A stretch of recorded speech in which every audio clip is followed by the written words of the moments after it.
Coaches, welcome to the Cutting Edge Coaching Podcast powered by RYG Athletics, a proud provider of Nike sports camps. The mission of this podcast is simple. We want to help coaches get better. We do it by connecting coaches with ideas and strategies they can implement to grow as a coach and a leader to ultimately better serve their players and teams. And in light of that mission, we're excited to share that we're going to be updating the name of this podcast in January to the Better Coaching Podcast. It just better aligns with our mission. Today on the podcast, I'm excited to share a replay of my conversation with Dr. Wade Gilbert. He's a professor, coach, and author of Coaching Better Every Season. In this conversation, we dive into Dr. Gilbert's book, The 4 E's of Coaching, Effective Goal Setting, and Effective In-Game Coaching.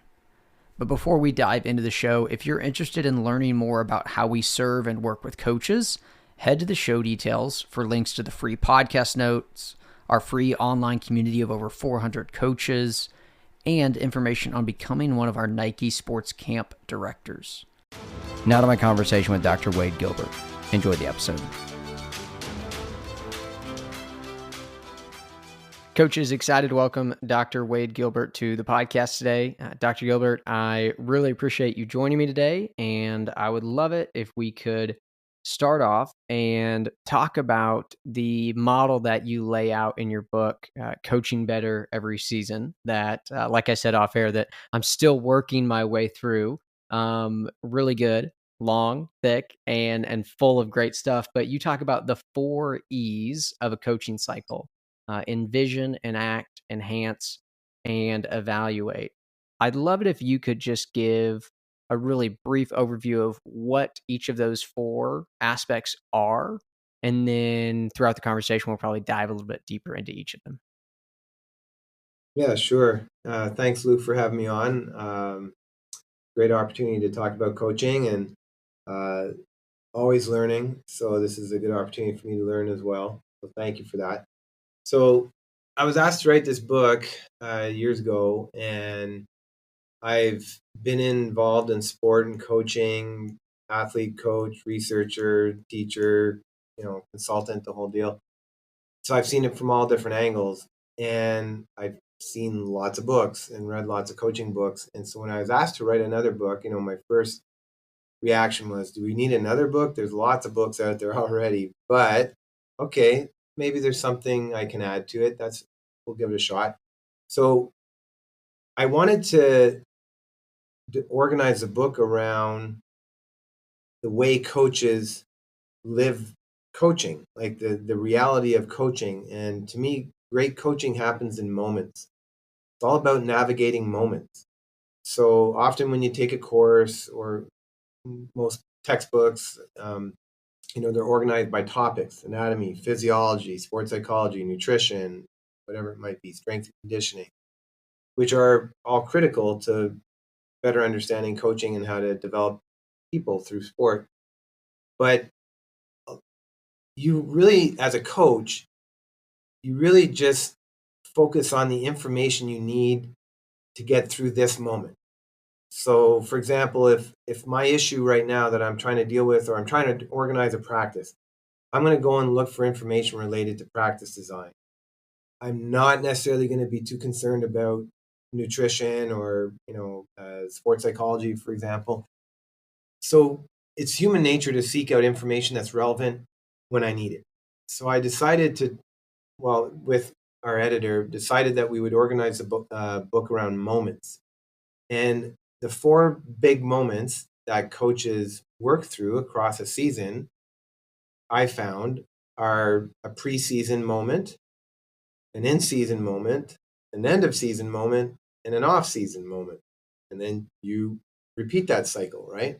And that cycle could be 8 months, it could be 3 months, it depends on what level you're coaching. But every coach around the world, every sport, has a preseason, an in-season, an end-of-season, and an off-season.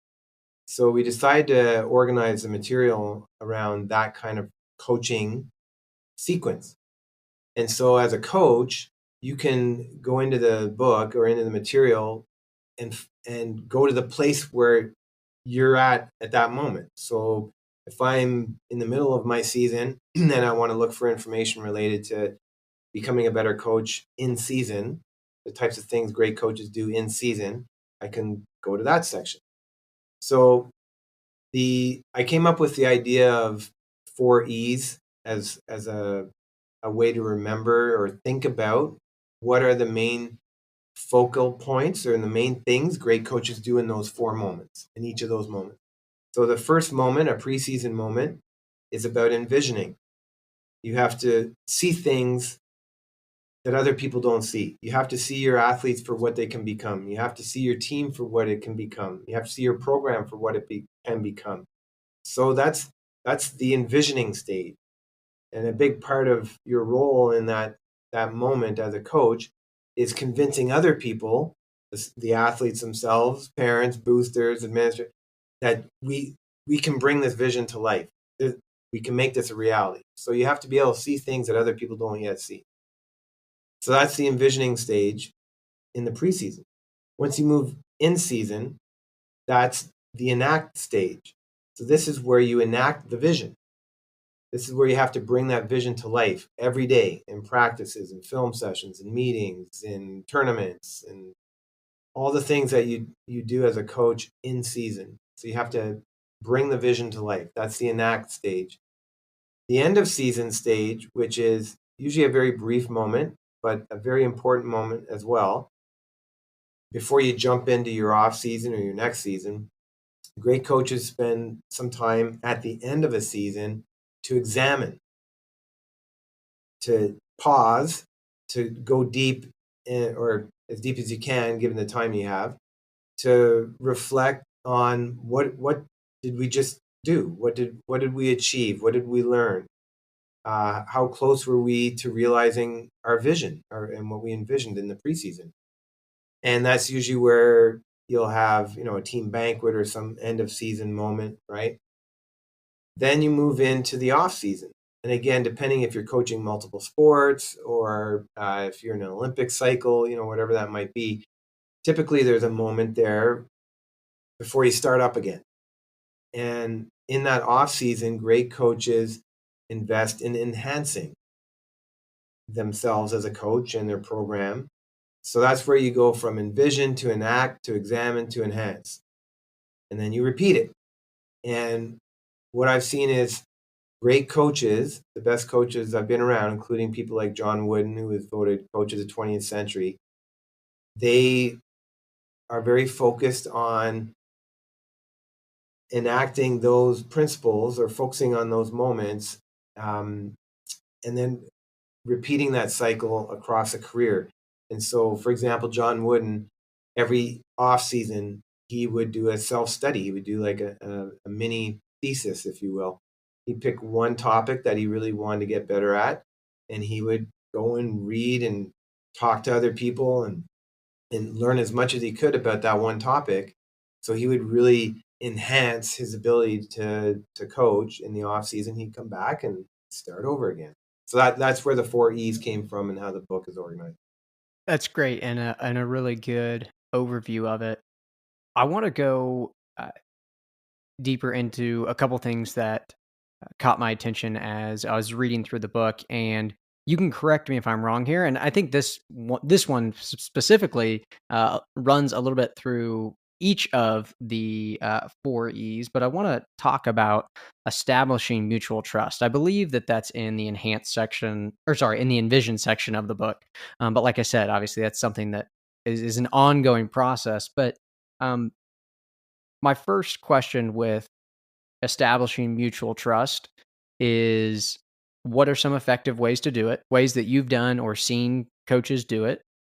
And then second question after we talk about that is, uh, what do you do when trust has been lost with a team or with a group? Yeah, that's something I see with all teams, all levels, because you're dealing with people. I always like to remind people that you coach people first, sports second. And that's another theme that I've noticed from great coaches, someone like Jill Ellis, two-time, only coach to ever win back-to-back World Cups in soccer. And I see this repeated over and over again with these great coaches. They remind you coach people first, sports second. So you're not a soccer coach. You're a people coach. You coach people who happen to play soccer, or you coach people who happen to play basketball. So great coaches understand that, and they invest a lot of time in learning how to connect with people. And the foundation of great coaching is interpersonal skills, relationships. You have to build relationships. And the foundation of a relationship is trust. What is trust? By definition, a way to think about it is my belief in in you doing what you say you're going to do. So trust is built through behaviors. No amount of me saying, I got your back, I'm going to do it, I'll be there, replaces you being there and you doing what you say you're going to do. So trust is built through repeated, demonstrated behavior. So how do you build mutual trust? Dependable behavior. You are expected to show up on time and you say you're going to show up on time and you say you're going to be somewhere at a certain place, you have to be there at that time. If you're not, that erodes trust. So every action you take, every behavior is either building trust or eroding trust. When you do what you say you're going to do, it builds trust. When you don't, it erodes trust. Pretty simple. But it's a tough lesson. All kids have to go through that, even in college and pro sport. It's an issue everywhere. And there's a lot of reasons why people don't do what they say they're going to do or they're supposed to do. So we sometimes use the analogy of a bank account, like a trust bank. And I've even seen coaches use a little piggy bank on their desk, or you may have heard of trust marbles. I've seen coaches use jars with marbles and things in them. But to really visualize and show your kids or your team that everything you do, every action you take is either a deposit into our team trust account or a withdrawal. The bigger the bank account, the more we can achieve and the farther we can go. So I talk a lot about it in the preseason component, the envision part, because that's really where you set the stage for that, where you start to build that trust. And then, of course, as you mentioned, trust is something that you have to be constantly working on. Again, everything you do is either building or eroding trust. So I think the more you can, with your team, especially the preseason is a great time to do that, where you're setting your standards and your expectations. So this is how we're going to operate around here. And I was with one team, a ski team, and they said, this is how we roll. This is how we're going to roll. So when I say be on time, this is what on time means. And you define that, right? Is that 10 minutes before? Is that dressed and ready to go when we're supposed to start?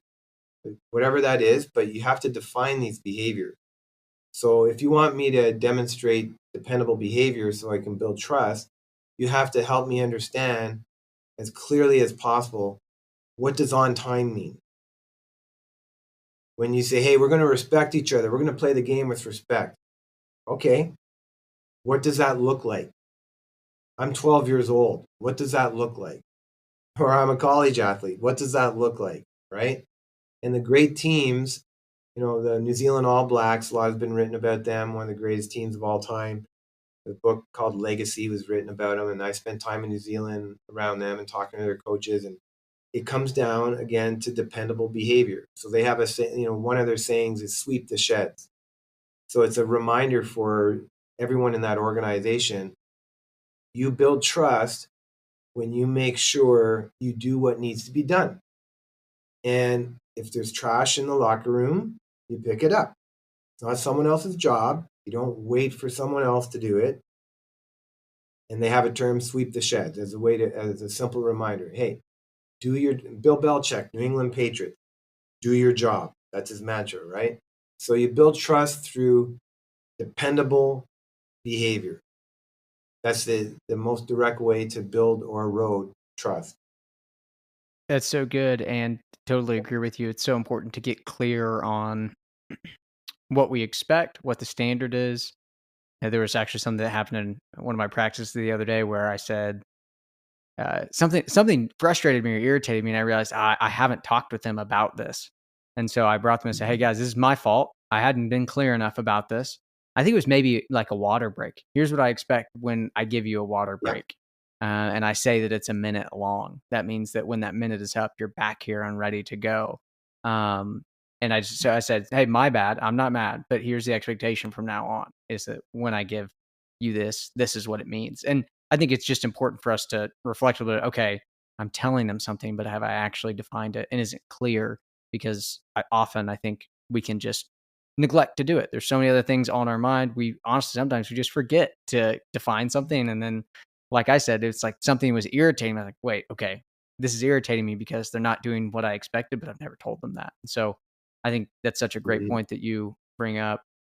I want to hear your thoughts on, what do we do? And maybe this is, let's go specifically on an individual level with athletes. What have you seen coaches do that's effective when maybe a relationship is fraying with a player on their team? Seems like trust has been broken with that individual. Maybe that athlete is frustrated with the coach, or maybe vice versa. How do we come back from the inevitable situations that happen where there's been conflict or trust has eroded? Maybe it's something we did, maybe it's something they did.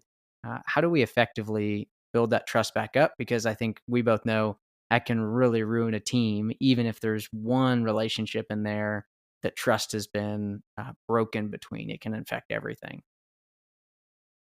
Yeah, that's a challenging one for sure. That is a constant. It's it's it's just something that's why you never really arrive with a team or as a coach. At least the best ones, that's how they view things. You're always a work in progress. Our team's always a work in progress. Um, so you have to be diligent in constantly building that trust. And so another way to kind of think about it, and I'll get directly to your question, but it's kind of like a fire. So in the preseason, you're doing a lot of you should be doing a lot of team building things to build connection and trust. Um, it's like building a fire. So you build a campfire, right? You can't just build a big campfire or bonfire in the preseason and then expect it to burn all season. Like someone has to tend it. You have to tend the fire. You have to, put logs back on the fire and continue to tend it. So what are you doing on a regular basis to continue to stay in a position where all of a sudden you don't like if you don't tend the fire for a month and you go back, oh my gosh, fire's almost out, and then you pile a bunch of wood on there and try and build it back up again. So it's the same thing with trust. So the best way to address your question is to be proactive and not get to that situation. So how can you work to be proactive on that? Over communicate. You have to have lots of communication. Never assume anything. And my experience, a lot of situations where teams and coaches and athletes get into trust default, if you will, going back to a trust bank account kind of situation, it's when they they had a large gap in direct communication. So everybody gets, especially in season, right? You get busy, you're dealing with whatever today's issue is, and you're going all the time. And it's really easy to, lose sight of the fact. I really haven't had a decent, conversation with Luke in probably 3 weeks or a month. Yeah, we see each other at practice, and yeah, we talk about strategy, and I tell him where to go and what to do, and but, just even 5 minutes, 8 minutes, like, "Hey, how's your family? How's school? How" So, you build trust by showing you care. And if you're not showing you care by taking an interest in other people and their lives and because there's another quote that I always like, "All politics is local." So we can talk about big issues and big policy issues, but at the end of the day, people vote based on what matters to them in their neighborhood, in their community. It's all about me. And that's fine. That's normal. So it's the same thing with our athletes. We might be doing a good job in at the team level, but are we attending to each individual athlete on a regular basis? And you say, oh, well, I coach a football team. I got 70 kids, or I coach this and I work and I got kids. I don't have time to do that. Okay, well, you're not going to have a very strong trust account or large trust account. And it doesn't have to be, hour meetings, one-on-one meetings with people. It's it's like a drip line. It's the regular, or an IV bag. It's the regular small contacts that make a big difference. That's why I always encourage coaches that to build in routines and protocols for how you interact with each other on your team. What do you do when you show up to practice? Do you just drop your bag and go out and start stretching or doing your own stuff? No. You go and say hi to everybody else who's here. Go greet your teammates, say how you doing, say hi to your coach. As a coach, same thing. Are you rushing into practice and blowing the whistle? Okay, everybody, let's go. Drill one or on the line. You've made no connection. You're basically missed a big opportunity. I'd say you're going to get a lot more out of your team and your experience, and the kids or your athletes will too, if you take a bit. It's not more time, it's how you use your time. So you got a 90-minute practice, take 5 minutes out at the beginning and 5 minutes at the end for connection time, for social time. Oh, well, I can't give up the 10 minutes. We need the 10 minutes. Trust me, you'll be fine with 10 less minutes of running and doing drills.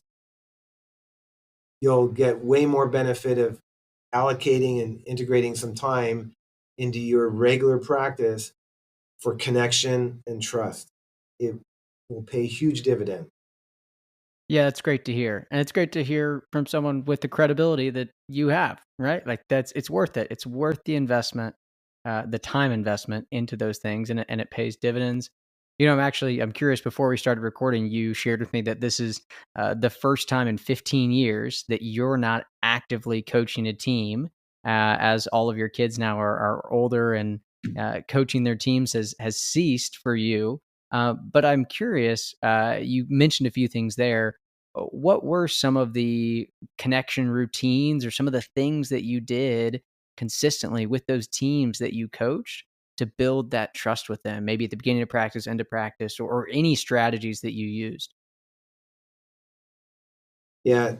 So I've coached ice hockey, baseball, soccer, softball, t-ball, and then work with a lot of our coaches here at the college level. And I got to coach in the Olympics with softball and Team Canada as a mental performance coach. So I've been able to coach at all different levels, as well as research it and try and understand it. And any sport, any level that I've been in, I make it a priority to make connections with people in that team on a regular basis. I've even gone so far sometimes to, if I'm coaching a kids team, I'll make a roster, print out a roster and keep it with me, maybe on a clipboard or something. And I'll make a point over the course of the week. I want to have, a personal conversation. Make sure I have a conversation with every one of my kids over the course of the week of practices, let's say. And so it's easy to forget. So I'll look at that list before I go into practice. It's on the back of my practice plan, let's say, or on the clipboard. Okay, so I got over the course of the week, I got 15 kids. I want to make sure I have, some small connection or conversation with each one of them.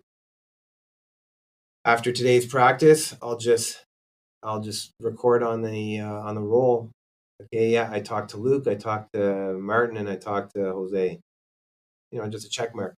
So I can see over the course of the week, I get to Thursday or Friday and say, man, I haven't talked to Billy and Eric yet. Better make sure I talk to them today. So it's making sure, kind of catching yourself and having some way of ensuring that you don't overlook people. Because it's easy sometimes to say, oh yeah, I have a great relationship with Eric. When was the last time you really had a conversation with Eric? Well, I don't know. We're around each other all the time.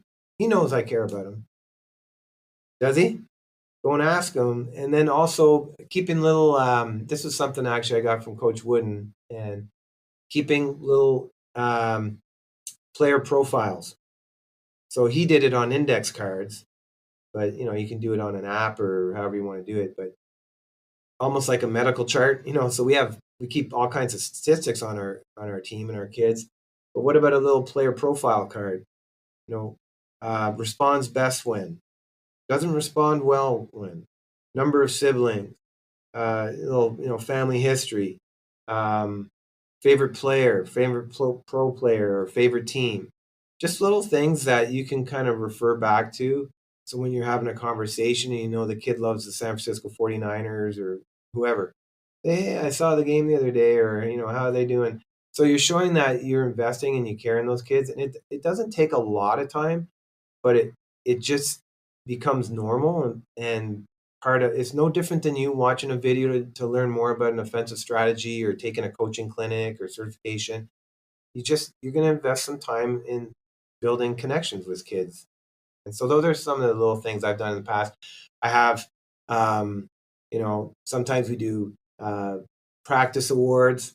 Take a minute at the end of a practice to recognize a kid who really demonstrated your values today. And that's part of your final team huddle or at center ice, at practice or in the locker room or something. Having beginning of practice, knowing their birthdays, having that on the roster too. So oh, it's Luke's birthday on Tuesday. I gotta make sure we have a little fun on Tuesday at practice, or make an announcement at the end of practice. So just showing that there's ways that you can't really connect with people if you don't know them. So I know some people say, it's not my job. I'm there to coach them soccer and help them get better at soccer. Sure, you could do that, but you're missing a real big opportunity to make it a better experience, not only for you, but for that kid or that athlete. And then also if they feel connected, they're going to invest more in that team, and they're going to commit more to you and the team. So it does make a difference.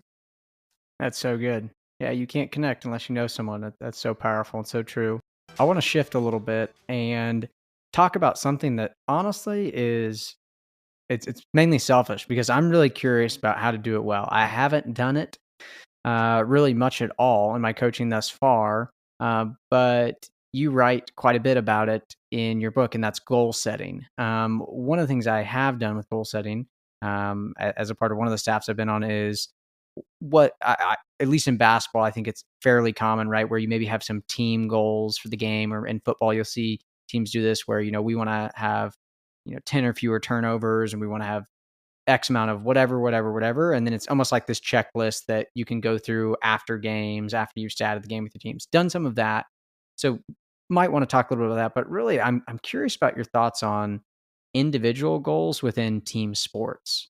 Like, what are effective ways to set individual goals with athletes within a team sport environment? And maybe even before that, like, why should you do that? Why is it important? Mhm. Yeah, goal setting plays a big role in motivation and also in assessment.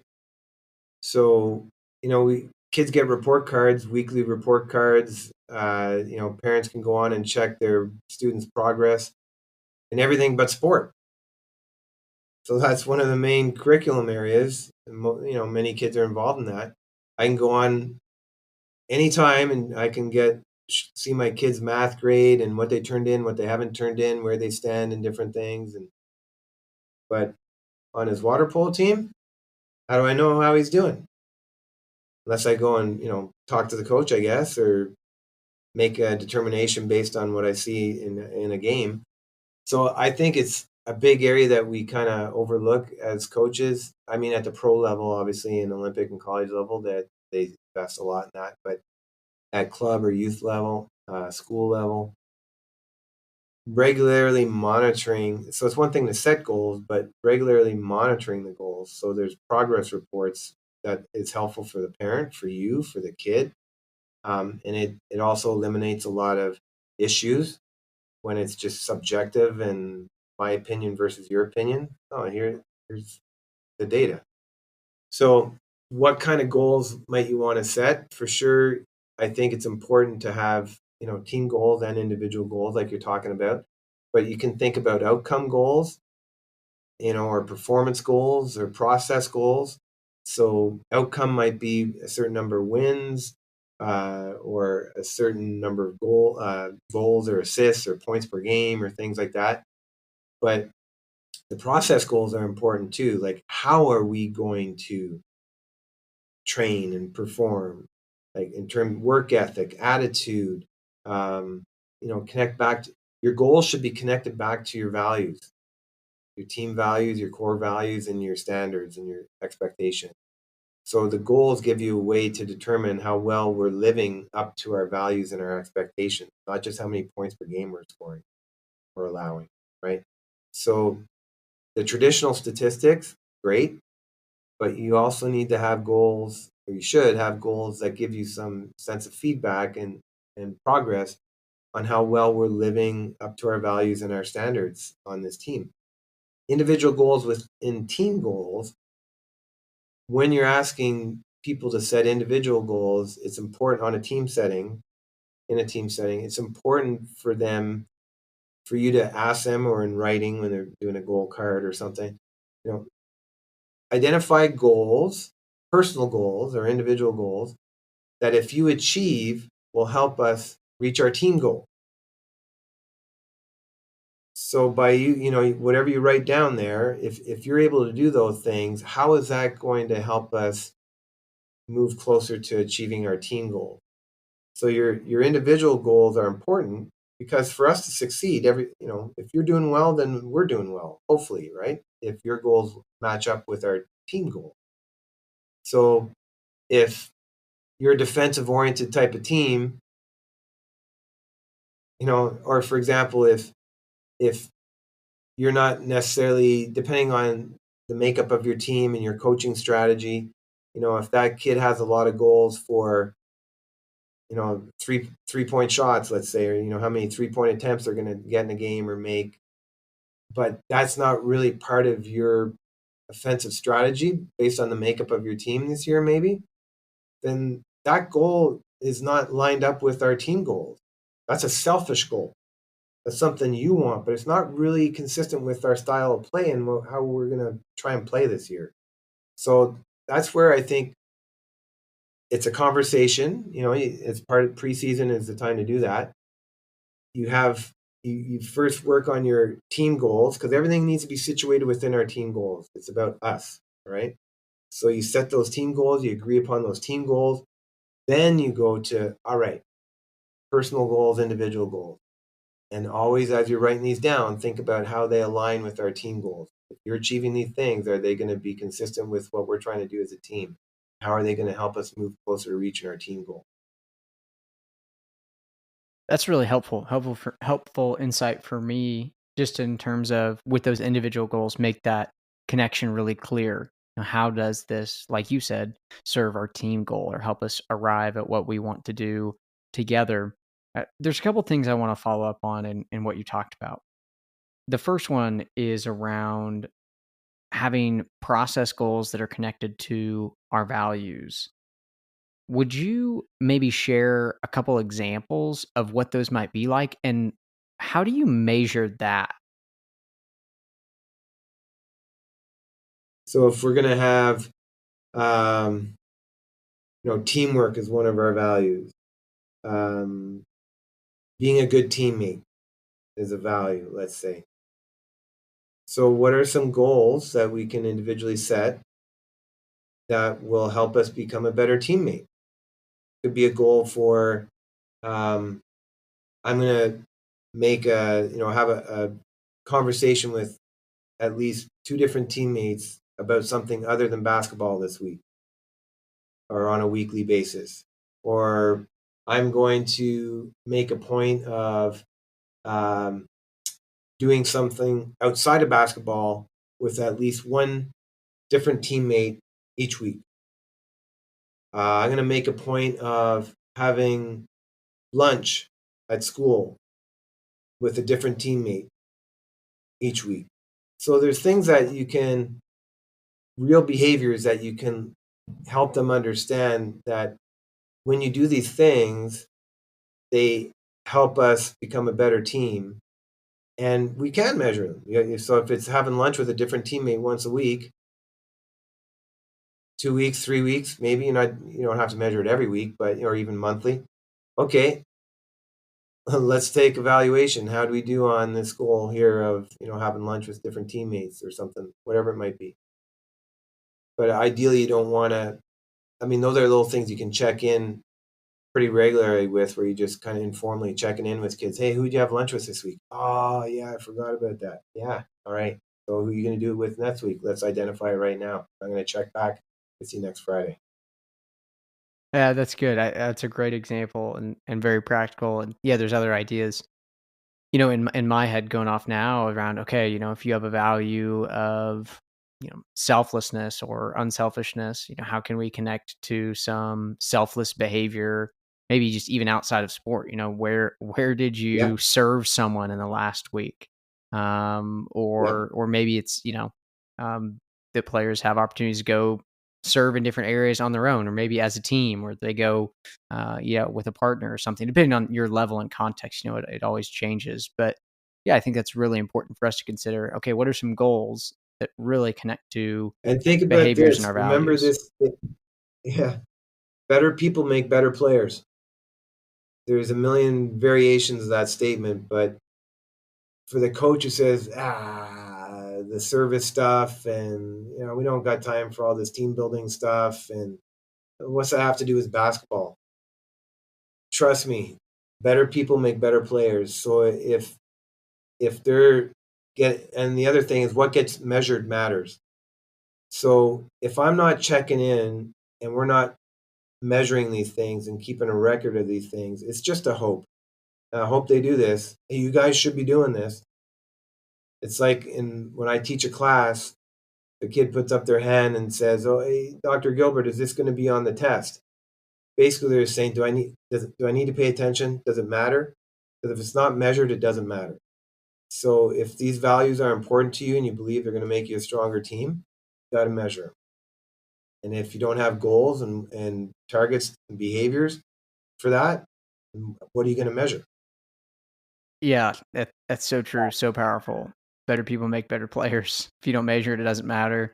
Actually, the thing that was jotted in my mind as you were talking about that, and I'm not sure if you're familiar with them or not, is the Salisbury University baseball program in Salisbury, Maryland. They're a D3 baseball powerhouse. I think they've made something like 28 or 29 straight College World Series in their level, and their associate head coach, he's professor and coach there. He's a professor in their education college, and then he's the associate head coach. His name's Ron Sires Jr. And have gotten to have some Mhm. conversations with him that have been fantastic, and just about how they do things and how they operationalize their core values. And one of their core values is service or selflessness, one of those things. And um, he's talked multiple times about every single week without fail, a group of guys from their team goes to a food pantry and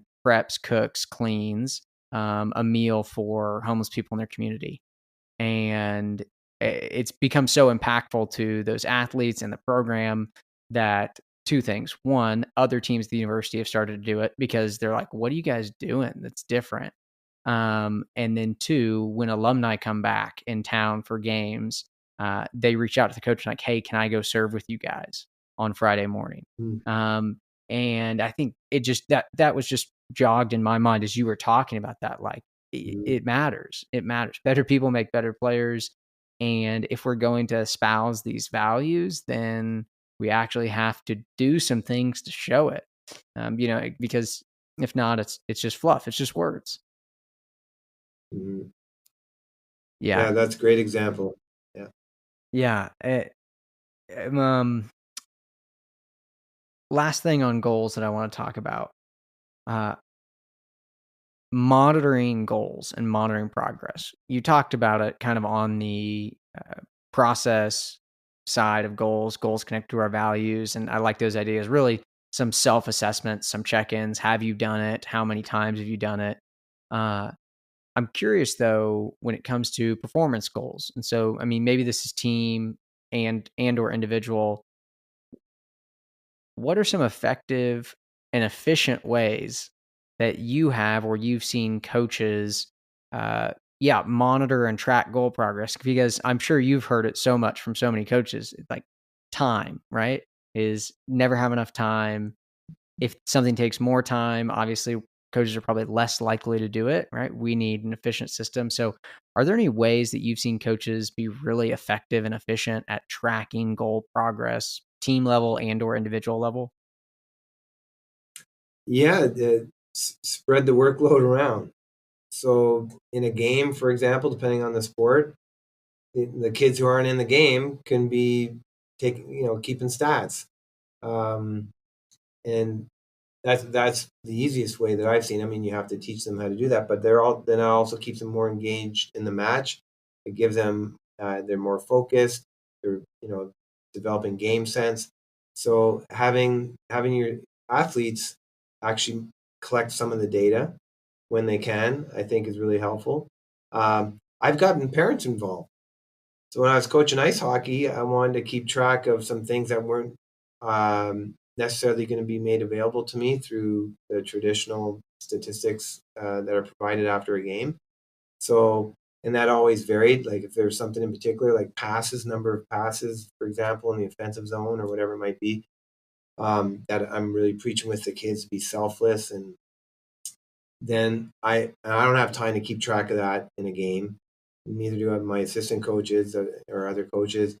So I would go in and talk to some parents and say, hey, I give them a clipboard and the stat sheet and how to record a recording sheet. And I'd go over it with them, say, hey, do you mind doing this? And inevitably there'd be some parents say, oh yeah, I'd love to do that. Sure. And it gets them engaged in the game and they're often having fun with it. And honestly, I don't care how accurate the stats are, really. In a situation like that, it's just, it'll be close enough. And it'll give me some data that I can then use. And right after, so I get the clipboard as I'm walking off the ice, into the locker room, and use it right away with the kids. Okay, let's see. We set a target today of 100 passes as a team. Let's see how we did. And the kids love it because they're getting immediate feedback, and you can tie little words to it. Like if we get over 100 passes, we're having a pizza party or whatever it might be, or it could be something simple, right? And so getting two very simple ways: getting kids or your athletes involved in helping to collect the data, getting parents involved in helping to collect the data. Those are two simple ways. Um, use the existing data, obviously, that you're getting off game reports or film or things like that. So it's not about, it's to me, it's never about more. Like, let's do more stuff that takes more time. I don't have time to do the stuff I want to do already. So it's more about thinking, how can I, repurpose time, resources, people, so that I can get a little closer to what I would ideally want. So you're never probably going to get exactly what you want, but can I get a little closer? So can I get even some data? And even if it's not really highly accurate data, it's good enough. Like it's gonna move the needle for me. It's gonna help me, make my point and help my athletes get a little bit of feedback that maybe they weren't getting before. I love that. And again, my mind's racing with some ideas right now too of, okay, what are some things that I might have some of my guys track on the bench this year, and some Sure, parents that I could enroll in that. I'm even, thinking in my mind like, hey, if you've got a couple parents that they annoy you during the game, ask them to take some stats for you. It'll probably change their focus while they're watching the game totally, too, right? Great strategy there, right? If totally. you have a Yeah, distracting parent, yes, like, hey, can you take stats for me? Um, yeah, yeah, that's really good. There's one more topic I want to pick your brain on a little bit before I ask you a few rapid fire questions and get you out of here. And it's one you talk about in the book, bench coaching, in-game coaching. I know there's a lot we could talk about, but I would just love if you maybe shared a few things from your experience and your research. What what is effective bench coaching? I mean, you can talk about maybe some of the things that we tend to get wrong, but then how can we do a better job of in-game coaching? there is some research on that, um, and a lot of people generally feel that in a game or a match situation, I need to play the role of a coach. So coaches coach, right? But in fact, what we see is the best coaches get out of the way and they coach less, in a sense, in matches and games. And there was a neat study with soccer coaches, and there was the more successful coaches had less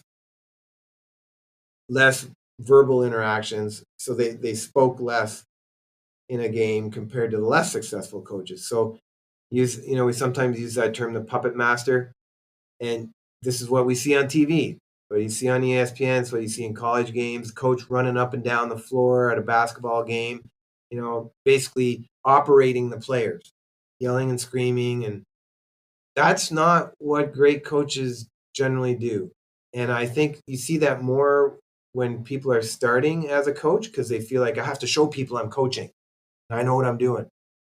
And if I'm just sitting there watching, it looks like I'm not doing anything. I'm not doing my job. And especially parents who don't know any better, if the team's not performing well, he just watches. He doesn't even yell at them. But great coaches understand that for me to give my athletes what they need most in a match or a game or a competition, it's about decision making in those moments. So I want to make good adjustments as a coach. But if I'm not paying attention and observing the game or the match, I won't be able to make good decisions. So the best way to make a good decision is to observe, shut up and watch, and take notes. And you'll notice most of the great coaches watch an NHL game, watch a college football game, whatever. They'll have a notepad, a clipboard. They'll have something with them where they're taking notes. They're watching the game. They're taking notes. They're not yelling every time a thought pops into their head. They're watching. They're taking notes. They're collecting data. And yes, they're intervening, but they're going to observe more.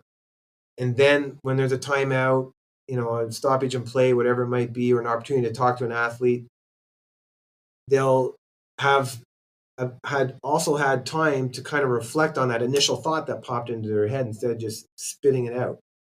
So a simple strategy that I recommend all coaches use, think of every sport's different, but set a goal for yourself as a coach. Like if you're coaching basketball, I'm going to take the first 5 minutes just to watch, or 4 minutes. First 4 minutes, I'm not going to yell anything or change. I'm just going to watch and maybe take notes. I'm just going to watch. Or the first quarter even, I'm just going to watch. And you'll be surprised at how hard it is to just shut up and watch and get out of the way.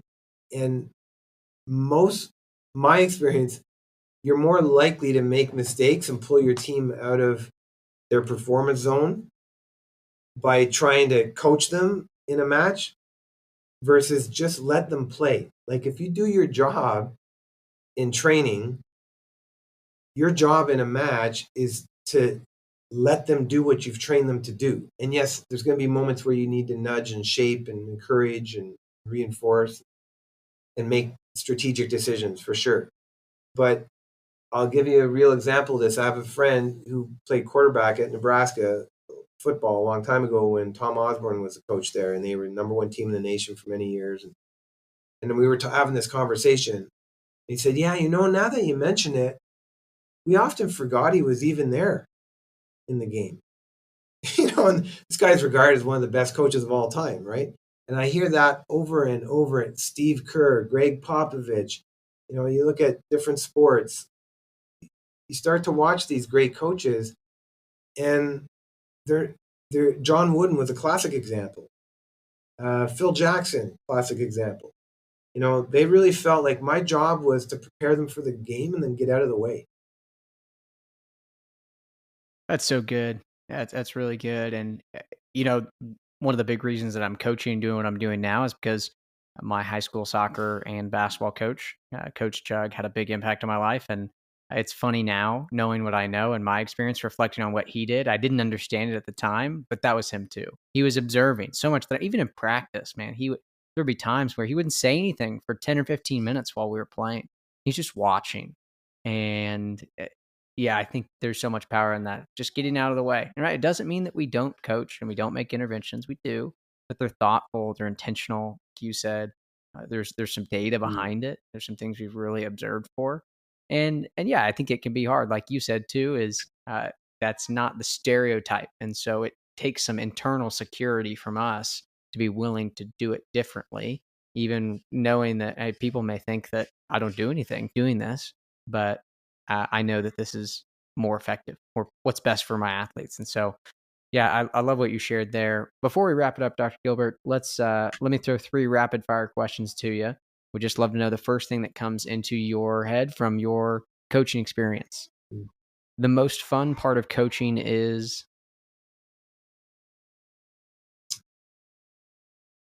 Well, thinking about ice hockey, locker room, just seeing how kids interact with their teammates and the fun that they have, especially when they kind of have their own space. So, yeah, kind of watching them on a team bus or in a locker room or at a team dinner, that to me is really rewarding. That's good. I wish I would have known blank before my first coaching experience. This idea of getting out of the way and giving them more space to do the things you've trained them to do. That's really good.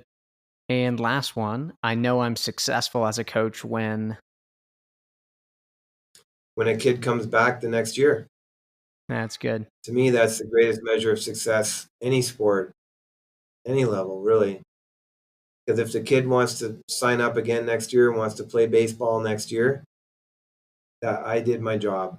Yeah. And honestly, winning's great. Everybody wants to win.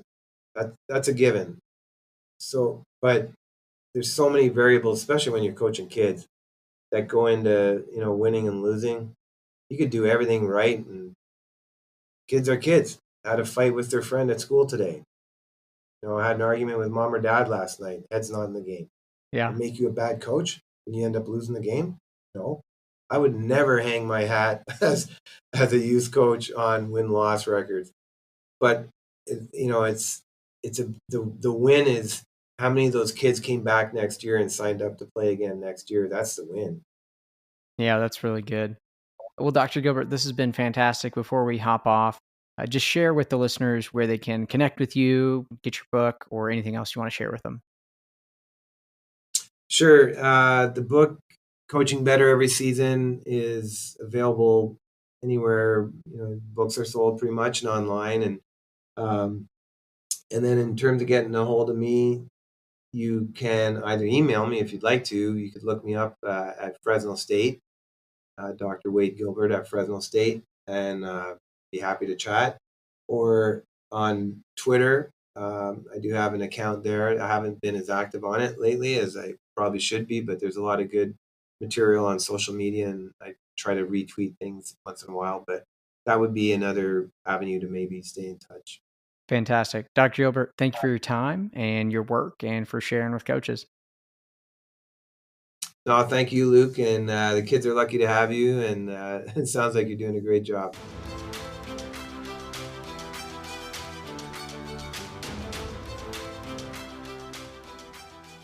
Coaches, thanks for listening to this episode. And thanks to Dr. Gilbert for taking the time to talk with me. To learn more about his work or to get his book or get a free PDF of the show notes, check out all the links in the show details. And if you're interested in joining our free online community for coaches or learning more about becoming one of our Nike Sports Camp directors, you can also head to the show details and check out those links. Thanks for listening.